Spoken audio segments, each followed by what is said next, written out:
Pero hindi pa ito ang katapusan. Mababa tayo ng Maynila para magdagdag ng mga kakampi.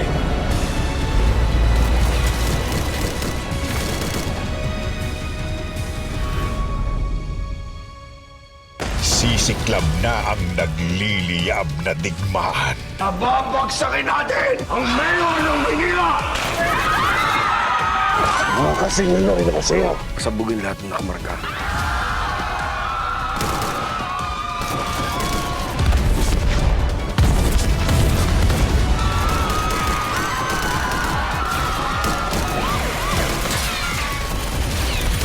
Ano yan? Lumusob na mga gerero. Ang daming lang hawak na tao kasama nanay mo. Tango, di ba tagapagligtas ka? Bakit hindi ka pumunta rito at iligtas mo sila? Sugod na sa Manila War Zone.